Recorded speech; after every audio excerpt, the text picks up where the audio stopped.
Zucchino will go under center. Hayes is the back. Strong formation. Johnson starts in motion. Keep him left. Give it to Hayes. Oh, no. Fake. On the outside, Justin Johnson will walk in for the score. Yeah. Oh, baby, what a play. Hey. That has just got to make Matt Thomas, our sports director, giddy with delight. Joining us right now for a Thanksgiving rundown of all that is sports, Matt Thomas. Hey, Matt, welcome to the show. You know what? You play that song every time you want me on the show. I'll be there with flying colors and just happy as a clam to be with you. The Harvard of Southeast Texas. Yes, I know. Well, let's talk about the Tulsa game. Now, that's got to be early, Friday morning at, 11 o'clock? 11 o'clock, and we'll have it on our sister station, Sports Talk 790. So if you're looking, if the wife is making you go around town and shop and whatnot, you can catch the game on the radio on 790. Well, God forbid.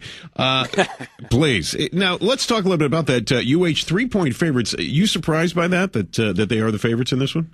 Yeah, because they're undefeated. There's a lot of, obviously, big BCS Bowl ramifications of that. Tulsa's a good football team. Tulsa is also undefeated in conference. And doing a little bit of research about Tulsa, their philosophy is we should be getting all this attention, too, just like U of H. The only difference is that Tulsa's non-conference schedule was much more difficult, which it was. They played Boise State in the non-conference, they played Oklahoma, and they played Oklahoma State. Mm-hmm. U of H, by far, will be their toughest test of the season, will be this Friday. It's senior day in Tulsa. They've not lost a senior day since 2002, and, oh, by the way, they're pretty good. So I still want my Cougars to win. I still believe they're going to win.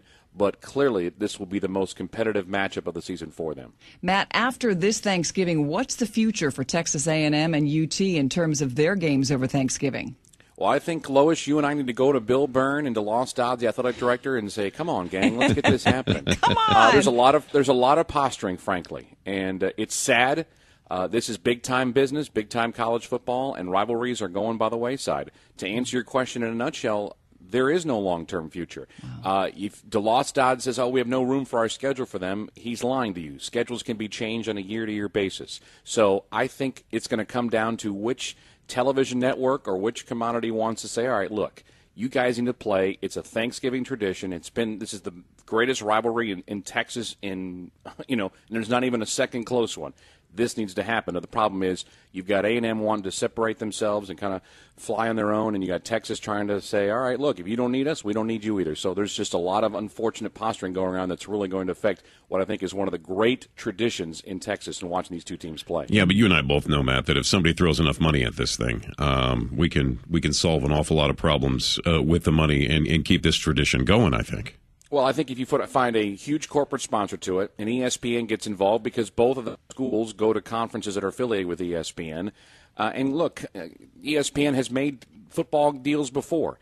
Again, I don't believe when they tell me their schedules are locked in because Texas just re-upped with UCLA a couple of weeks ago, and we were told a month ago, Matt, that their schedule was locked in. So right. I just don't believe them. All right. We'll take a quick break, Matt. Hang on for me if you can. When we come back, let's talk Green Bay, Detroit, Miami, Dallas, all of that coming up. We're talking a little football because you got to do something after you eat all that turkey.